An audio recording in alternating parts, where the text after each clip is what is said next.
നമുക്ക് മൂത്രം ഒഴിക്കുമ്പോൾ വേദന തോന്നുക, അല്ലെങ്കിൽ മൂത്രം ഒഴിച്ചു കഴിഞ്ഞാൽ ഒരു കംപ്ലീറ്റ് ആവാത്ത പോലെ തോന്നുക. മറ്റൊരു ലക്ഷണമാണ് മൂത്രത്തിൽ രക്തം കാണുക, അതായത് യൂറിനേറ്റ് ചെയ്യുമ്പോൾ രക്തം കാണുന്നതും ഇതിന്റെ ഒരു ലക്ഷണമാണ്. ആദ്യമായിട്ട് നമ്മൾ ഒഴിവാക്കേണ്ട കാര്യങ്ങൾ എന്തൊക്കെയാണെന്ന് നോക്കാം. പ്രധാനമായിട്ടും നമ്മൾ ആൽക്കഹോൾ, അതായത് മദ്യപാനം പാടെ ഉപേക്ഷിക്കുക. ഗ്രീൻ ടീ ഒരു ആന്റി ഓക്സിഡന്റ് ആണ്, പക്ഷേ ഈ ഒരു കിഡ്നി സ്റ്റോണിലേക്ക് ലീഡ് ചെയ്യാനുള്ള ഒരു ടെൻഡൻസി ഉണ്ട് ഈ ഗ്രീൻ ടീ നമ്മൾ അമിതമായിട്ട് എടുത്തു കഴിഞ്ഞാൽ. ഇനി വെജിറ്റബിൾസിന്റെ കേസ് നോക്കുമ്പോൾ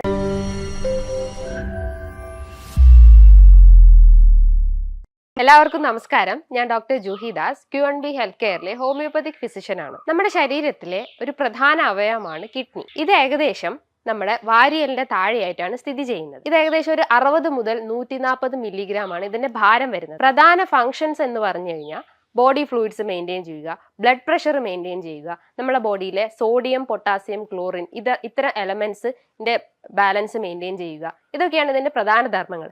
ഇത് കൂടാതെ തന്നെ മറ്റ് ധർമ്മമാണ്, അതായത് നമ്മളെ രക്തത്തിനെ പ്യൂരിഫൈ ചെയ്തിട്ട് അതിലുള്ള വേസ്റ്റിനെ റിമൂവ് ചെയ്യുക, അതായത് യൂറിൻ വഴി റിമൂവ് ചെയ്യുന്നതാണ് ഈ കിഡ്നീൻ്റെ ഒരു പ്രധാന ഫങ്ഷൻ.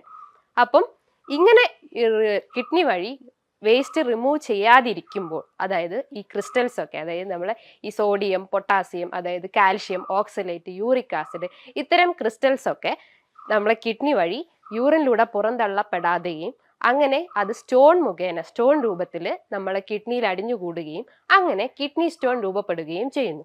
ഈ ഒരു കിഡ്നി സ്റ്റോണ് ഇതിൻ്റെ ഒരു വേദന എന്ന് പറയുമ്പോൾ പ്രസവ വേദന കഴിഞ്ഞ് ഏറ്റവും അധികം വേദന അനുഭവിക്കുന്നത് ഈ കിഡ്നി സ്റ്റോണിലാണ്. ഈ ഒരു കിഡ്നി സ്റ്റോൺ ഇന്നൊരു ജീവിതശൈലി രോഗമായിട്ട് മാറിയിരിക്കുകയാണ്. നമ്മൾ കഴിക്കുന്ന കാൽഷ്യം അല്ലെങ്കിൽ ഓക്സലേറ്റ്, യൂറിക് ആസിഡ് അടങ്ങിയ ഭക്ഷണങ്ങൾ, അല്ലെങ്കിൽ വെള്ളം കുടിക്കാതിരിക്കുക, ഇങ്ങനെ പല കാരണങ്ങൾ കൊണ്ടും, അതായത് ജീവിതശൈലിയിൽ ഉണ്ടാകുന്ന പല മാറ്റങ്ങൾ കൊണ്ടാണ് ഈ കിഡ്നി സ്റ്റോൺ രൂപപ്പെടുന്നത്. ഒരു 10 ആളെ എടുത്തു കഴിഞ്ഞാൽ അതിൽ ഒരാൾക്കെങ്കിലും ഈ ഒരു കിഡ്നി സ്റ്റോൺ രൂപപ്പെടാനുണ്ട്. ഇനി ഈ ഒരു കിഡ്നി സ്റ്റോൺ രൂപപ്പെടാനുള്ള പ്രധാന കാരണങ്ങൾ എന്തൊക്കെയാണെന്ന് നോക്കാം. ആദ്യമായിട്ട് നമുക്ക് പറയാം, ഈ കാൽഷ്യം, ഓക്സലേറ്റ്, യൂറിക് ആസിഡ്, ഇത്തരം ക്രിസ്റ്റൽസ്, ഇത്തരം എലമെന്റ്സ് നമ്മൾ ഡയറ്റിൽ കൂടുതലായിട്ട് കഴിച്ചു കഴിഞ്ഞാൽ അത് യൂറിൻ വഴി പുറന്തള്ളപ്പെടാതെ ഈ ഒരു കിഡ്നി സ്റ്റോൺ രൂപപ്പെടാൻ പല കാരണങ്ങളും ഉണ്ട്. പ്രധാനമായിട്ടും നമുക്ക് പറയാം, കാൽഷ്യം, ഓക്സലേറ്റ്, യൂറിക് ആസിഡ്, ഇത്തരം ക്രിസ്റ്റൽസ് അടങ്ങിയിട്ടുള്ള ഭക്ഷണങ്ങൾ, ഇത്തരം കണ്ടന്റ് അടങ്ങിയിട്ടുള്ള ഭക്ഷണങ്ങൾ നമ്മൾ കഴിച്ചു കഴിഞ്ഞാൽ അത് യൂറിൻ വഴി പുറന്തള്ളപ്പെടാതെ കിഡ്നിയിൽ അടിഞ്ഞുകൂടുകയും അല്ലെങ്കിൽ മൂത്രനാളത്തിൽ അടിഞ്ഞുകൂടുകയും അങ്ങനെ സ്റ്റോൺ ഡെവലപ്പ് ചെയ്യുകയും ചെയ്യുന്നു. ഒരു 4 മില്ലിമീറ്റർ സ്റ്റോണിന്റെ സൈസ് ഒക്കെ ഉള്ളതാണെങ്കിൽ നമുക്ക് വെള്ളം കുടിച്ച് തന്നെ അത് പുറന്തള്ളപ്പെടാം. ഒരു 1 to 2 സെന്റിമീറ്റർ ആയി കഴിഞ്ഞു കഴിഞ്ഞാൽ അത് നമുക്ക് മെഡിസിനിലൂടെയും അല്ലെങ്കിൽ സർജറിയിലൂടെയും മാറ്റിയെടുക്കാൻ പറ്റാവുന്നതാണ്. മറ്റൊരു പ്രധാന കാരണം എന്ന് പറഞ്ഞു കഴിഞ്ഞാൽ നമ്മൾ വെള്ളം കുടിക്കുന്നത് കുറയുന്നത്. ഒരു 25 കിലോ ഭാരമുള്ള ഒരാൾ 1 ലിറ്റർ വെള്ളമെങ്കിലും കഴിവതും കുടിച്ചിരിക്കണം. അപ്പം വെള്ളം കുടിക്കുന്നതിൻ്റെ അളവ് കുറഞ്ഞു കഴിഞ്ഞാലും ഈ ഒരു കിഡ്നി സ്റ്റോൺ രൂപപ്പെടാനുള്ള ഒരു ടെൻഡൻസി ഉണ്ട്. മറ്റൊന്നെന്ന് പറഞ്ഞാൽ സാൾട്ട് അമിതമായിട്ട് എടുത്തു കഴിഞ്ഞാൽ നമ്മളെ ബോഡിയിൽ കാൽഷ്യം അബ്സോർപ്ഷൻ കറക്റ്റ് ആവില്ല. അപ്പം കാൽഷ്യം ബോണിൽ നിന്ന് അബ്സോർബ് ചെയ്തിട്ട് അത് രക്തത്തിൽ അടിഞ്ഞു കൂടുകയും അങ്ങനെ കാൽഷ്യം സ്റ്റോൺ ഫോം ചെയ്യും. മറ്റ് പ്രധാനപ്പെട്ട കാരണങ്ങളാണ് പൊണ്ണത്തടി. അമിതവണ്ണം ഉള്ളവർക്ക് ഈ ഒരു കിഡ്നി സ്റ്റോൺ രൂപപ്പെടാം.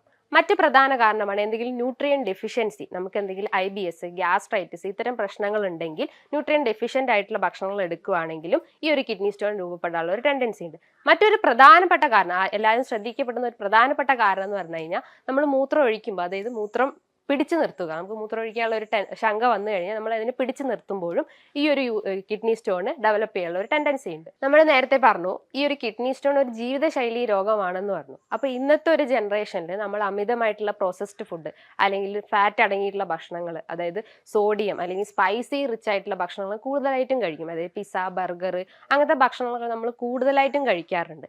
അതും ഈ ഒരു കിഡ്നി സ്റ്റോൺ വരാനുള്ള ഒരു ചാൻസ് ഉണ്ട്. മറ്റ് പ്രധാനപ്പെട്ട കാരണം എന്ന് പറഞ്ഞാൽ അമിതമായിട്ടുള്ള പുകവലി, അല്ലെങ്കിൽ അമിതമായിട്ടുള്ള മദ്യപാനം, അല്ലെങ്കിൽ നമ്മൾ ബോഡി വർക്കൗട്ട് ഒന്നും ചെയ്യുന്നില്ല, അല്ലെങ്കിൽ എക്സസൈസ് കൊടുക്കുന്നില്ല ബോഡിക്ക്, ഇത്തരം കാരണങ്ങളൊക്കെ നമ്മളെ കിഡ്നി സ്റ്റോണിലേക്ക് ലീഡ് ചെയ്യാനുള്ള ഒരു ടെൻഡൻസി ഉണ്ട്. ഈ ഒരു കിഡ്നി സ്റ്റോൺ ഉണ്ടാവുമ്പോൾ അല്ലെങ്കിൽ ഉണ്ടായി കഴിഞ്ഞു കഴിഞ്ഞാൽ നമുക്ക് പല ടെസ്റ്റുകളും ഇന്ന് നമ്മളെ സമൂഹത്തിൽ അവൈലബിൾ ആണ്.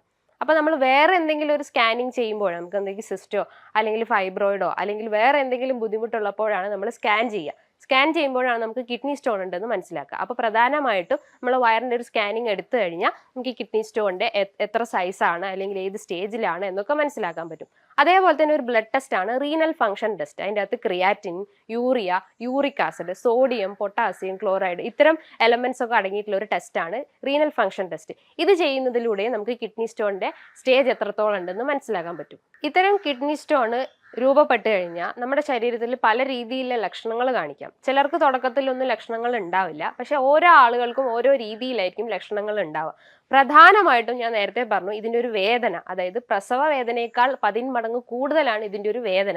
അതായത് ഒരു സൂചി ഒരു കാർഡ്ബോർഡിൽ നമ്മൾ ഇങ്ങനെ ഉരയ്ക്കുന്നത്, അതായത് അത്രയും സൂചി കുത്തുന്ന പോലത്തെ ഒരു വേദനയായിരിക്കും ഇതിൻ്റെ ഒരു വേദന എന്ന് പറയുന്നത്. രണ്ടാമതായിട്ട് നമുക്ക് മൂത്രം ഒഴിക്കുമ്പോൾ വേദന തോന്നുക, അല്ലെങ്കിൽ മൂത്രം ഒഴിച്ചു കഴിഞ്ഞാൽ ഒരു കംപ്ലീറ്റ് ആവാത്ത പോലെ തോന്നുക. മറ്റൊരു ലക്ഷണമാണ് മൂത്രത്തിൽ രക്തം കാണുക, അതായത് യൂറിനേറ്റ് ചെയ്യുമ്പോൾ രക്തം കാണുന്നതും ഇതിൻ്റെ ഒരു ലക്ഷണമാണ്. മറ്റ് പ്രധാനപ്പെട്ട ലക്ഷണങ്ങളാണ് പനി, ഛർദി, വിറയല്, മുഖത്തും കാലുകളിലും ഒക്കെ നീര് വെക്കുന്നത്, അല്ലെങ്കിൽ സ്കിന്നിലൊക്കെ ചേഞ്ചസ് വരിക, ഡാർക്ക് കളർ ചേഞ്ചസ് ഒക്കെ വരുന്നതും ഈ ഒരു കിഡ്നി സ്റ്റോണിന്റെ ലക്ഷണങ്ങളാണ്. വായ്ക്കകത്തൊക്കെ ഒരു മെറ്റാലിക് ടേസ്റ്റ് ഫീൽ ചെയ്യുക, അല്ലെങ്കിൽ മൂത്രം ഒഴിക്കുമ്പോൾ ഒരു ദുർഗന്ധം പോലെ ഫീൽ ചെയ്യുക, അല്ലെങ്കിൽ നമുക്ക് യൂറിക് ആസിഡ് അല്ലെങ്കിൽ ക്രിയാറ്റിൻ ഒക്കെ കൂടിക്കഴിഞ്ഞ് കഴിഞ്ഞാൽ മൂത്രം ഒഴിക്കുമ്പോൾ അതിലൊക്കെ പത വരിക, ഇത്തരം ലക്ഷണങ്ങളൊക്കെ ഉണ്ടെങ്കിൽ നമുക്ക് കിഡ്നി സ്റ്റോൺ ഉണ്ടെന്ന് മനസ്സിലാക്കാം. പലർക്കുള്ള ഒരു സംശയമാണ്, ഈ സ്റ്റോൺ വന്നു കഴിഞ്ഞാൽ വെള്ളം കുടിച്ചാൽ മാത്രം ഇത് മാറോ, അല്ലെങ്കിൽ നമ്മൾ മെഡിസിൻസ് എടുക്കണോ, അല്ലെങ്കിൽ ഇത് സർജറി ചെയ്ത് റിമൂവ് ചെയ്യണോ, അങ്ങനെ പല സംശയങ്ങളുണ്ട്. ഞാൻ നേരത്തെ പറഞ്ഞു, ഒരു 4 മില്ലിമീറ്റർ സൈസുള്ള ഒരു സ്റ്റോൺ ആണെങ്കിൽ അത് നമ്മൾ വെള്ളം കുടിച്ചിട്ടും അത് യൂറിനേറ്റ് ചെയ്ത് പോകാൻ പറ്റുന്നതാണ്. ഒരു 4 മില്ലിമീറ്ററിനെക്കാൾ കൂടുതൽ, അതായത് ഒരു 1-2 സെന്റിമീറ്റർ ആയി കഴിഞ്ഞു കഴിഞ്ഞാൽ നമ്മൾ ഒന്ന് ശ്രദ്ധിക്കണം. അത് നമ്മൾ മെഡിസിൻസ് എടുത്തിട്ടും അല്ലെങ്കിൽ ഒരു ഡോക്ടറെ കണ്ടിട്ട് ഒരു സർജറി ചെയ്തിട്ടും നമുക്ക് മാറ്റിയെടുക്കാവുന്നതാണ്. ഈ ഒരു കിഡ്നി സ്റ്റോൺ വന്നു കഴിഞ്ഞാൽ നമ്മുടെ ഡയറ്റിൽ എന്തൊക്കെ ഉൾപ്പെടുത്താം അല്ലെങ്കിൽ എന്തൊക്കെ ഒഴിവാക്കാം എന്ന് നോക്കാം. ആദ്യമായിട്ട് നമ്മൾ ഒഴിവാക്കേണ്ട കാര്യങ്ങൾ എന്തൊക്കെയാണെന്ന് നോക്കാം. പ്രധാനമായിട്ടും നമ്മൾ ആൽക്കഹോൾ, അതായത് മദ്യപാനം പാടെ ഉപേക്ഷിക്കുക. മറ്റൊന്ന് ആന്റാസിഡ്സ് അടങ്ങിയിട്ടുള്ള എന്തെങ്കിലും ടാബ്ലറ്റ്സ് എടുക്കുന്നുണ്ടെങ്കിൽ അത് ഒഴിവാക്കുക. മറ്റൊന്ന് കാൽഷ്യം അടങ്ങിയിട്ടുള്ള ടാബ്ലറ്റ്സ് ഉണ്ടെങ്കിൽ, കാൽഷ്യം സപ്ലിമെന്റ്സ് കഴിക്കുന്നവരാണെങ്കിൽ അത് ഒഴിവാക്കാൻ ശ്രമിക്കുക.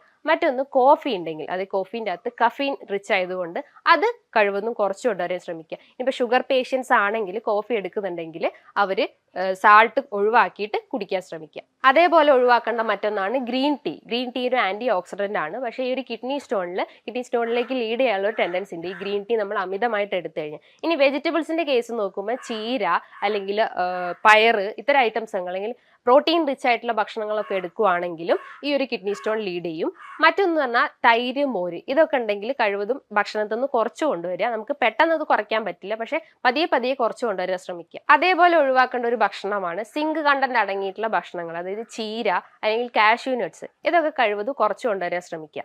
മറ്റൊന്നാണ് നമ്മൾ ഒഴിവാക്കേണ്ടത് വൈറ്റമിൻ സി അടങ്ങിയിട്ടുള്ള ഭക്ഷണങ്ങൾ, പുളിപ്പേറിയ ഭക്ഷണങ്ങൾ, അതായത് ഓറഞ്ച് ഒക്കെ ഉണ്ടെങ്കിൽ അത് കഴിവതും കുറച്ച് കൊണ്ടുവരിക. ഇനി എന്തൊക്കെ ഭക്ഷണങ്ങളാണ് നമ്മൾ കഴിക്കേണ്ടത് അല്ലെങ്കിൽ നമ്മുടെ ഡയറ്റിൽ ഉൾപ്പെടുത്തേണ്ടതെന്ന് പറയാം. നമ്മൾ പറഞ്ഞു, വെള്ളത്തിന്റെ അളവ് കുറഞ്ഞു കഴിഞ്ഞാൽ കിഡ്നി സ്റ്റോൺ അല്ലെങ്കിൽ മറ്റ് പല രോഗങ്ങളും വരാം. അപ്പം നമ്മൾ ഈ ഒരു കിഡ്നി സ്റ്റോൺ ഉള്ള ഒരു പേഷ്യൻ്റ് ആണെങ്കിൽ നമ്മൾ ഒരു 14 ഗ്ലാസ് വെള്ളമെങ്കിലും ഡെയിലി കുടിക്കാൻ ശ്രമിക്കുക. തിളപ്പിച്ചാറിയ വെള്ളം കുടിക്കാൻ ശ്രമിക്കുക. അതേപോലെ തന്നെ മോര് വെള്ളം കുടിക്കുന്നതും നല്ലതാണ്. പകരം നമ്മൾ തൈര് ഒഴിവാക്കുക, മോര് വെള്ളം കുടിക്കുന്നതും നല്ലതാണ്. അപ്പോൾ വെജിറ്റബിൾസ് ഒക്കെ ആണെങ്കിൽ അത് സാലഡ്സ് രൂപത്തിലും കഴിക്കാൻ ശ്രമിക്കുക. അതിൻ്റെ അകത്ത് ഓവർ സാൾട്ട് ഒന്നും ആഡ് ചെയ്യാതെ സാലഡ്സ് രൂപത്തിലും കഴിക്കാൻ ശ്രമിക്കുക. ഫ്രൂട്ട്സ് ആണെങ്കിലും ഫ്രഷ് ആയിട്ടുള്ള ഫ്രൂട്ട്സ് കഴിക്കാൻ ശ്രമിക്കുക. അതേപോലെ തന്നെ നമ്മൾ നന്നാരി ഇട്ട വെള്ളം കുടിക്കുന്നത് ഒരു പരിധി വരെ നമുക്ക് ഈ ഒരു വേദനയും അല്ലെങ്കിൽ ഒരു കിഡ്നി സ്റ്റോൺ ഫോം ചെയ്യുന്ന ടെൻഡൻസിയും ഒരു പരിധി വരെ നമുക്ക് കുറച്ചുകൊണ്ടുവരാൻ പറ്റും. മറ്റ് പ്രധാനപ്പെട്ട ഒരു ഭക്ഷണമാണ് കരിക്കിൻ വെള്ളം, അതേപോലെ തന്നെ നാരങ്ങ വെള്ളം. ഇതൊക്കെ നമ്മൾ കുടിച്ചു കഴിഞ്ഞാൽ നമ്മളെ ഇമ്മ്യൂണിറ്റി കുറെ കൂടുകയും നമ്മൾ കൂടുതൽ ഹെൽത്തി ആവുകയും ഇത്തരം പെയിനും അല്ലെങ്കിൽ സ്റ്റോൺ ഫോർമേഷനും ഒക്കെ കുറെ കുറഞ്ഞു കിട്ടും. മറ്റൊരു പ്രധാനപ്പെട്ട ഒരു ഭക്ഷണമാണ് കൂവപ്പൊടിയുടെ വെള്ളം. അത് നമ്മൾ കുടിക്കുകയാണെങ്കിൽ നമുക്ക് യൂറിനറി ഇൻഫെക്ഷൻസ് അല്ലെങ്കിൽ ഈ സ്റ്റോൺ ഫോർമേഷൻസ് ഒക്കെ ഉണ്ടെങ്കിൽ അത് കുറയ്ക്കാൻ പറ്റും. ഇനി ഒരു ടിപ്പ് പറഞ്ഞുതരാം. തുളസീൻ്റെ നീര് 1 ടീസ്പൂൺ എടുത്തിട്ട് കുടിക്കുന്നതും ഈ ഒരു കിഡ്നി സ്റ്റോൺ പ്രിവെന്റ് ചെയ്യും. മറ്റൊന്നാണ് ആപ്പിൾ സിഡർ വിനെഗർ. അതൊരു ടേബിൾ സ്പൂൺ എടുക്കുന്നതും ഒരു പരിധി വരെ നമുക്ക് ഇത്തരം വേദനകളും അല്ലെങ്കിൽ മൂത്രമൊഴിക്കാനുള്ള ബുദ്ധിമുട്ടും ഒരു പരിധി വരെ നമുക്ക് കുറയ്ക്കാൻ പറ്റും. ഈ ഒരു കിഡ്നി സ്റ്റോണിനെ നമ്മൾ അത്ര നിസ്സാരമായി കാണരുത്. അതായത് ഈ ഒരു സ്റ്റോൺ വന്നു കഴിഞ്ഞാൽ നമുക്ക് പല ബുദ്ധിമുട്ടുകളും നമ്മളെ ശരീരത്തിൽ ഉണ്ടാക്കുമെന്ന് ഞാൻ നേരത്തെ പറഞ്ഞു കഴിഞ്ഞു. അപ്പം നമ്മൾ എത്രയും പെട്ടെന്ന് തന്നെ ഒരു ഡോക്ടറിനെ കൺസൾട്ട് ചെയ്ത് അതിനനുസരിച്ചുള്ള ഒരു ട്രീറ്റ്മെന്റ് ഫോളോ ചെയ്യുക. അതിനോടൊപ്പം തന്നെ നല്ലൊരു ഡയറ്റും ഫോളോ ചെയ്യാൻ ശ്രമിക്കുക. ഇനി ഇതുമായി ബന്ധപ്പെട്ട് നിങ്ങൾക്ക് പല സംശയങ്ങളും നിങ്ങളുടെ മൈൻഡിൽ ഉണ്ടാവും. അത്തരം സംശയങ്ങൾ ഉണ്ടെങ്കിൽ നിങ്ങൾക്ക് താഴെ കാണുന്ന നമ്പറിൽ കോൺടാക്ട് ചെയ്യാവുന്നതാണ്. ഇനിയും മറ്റൊരു വീഡിയോയുമായി വീണ്ടും കാണാം. Thank you.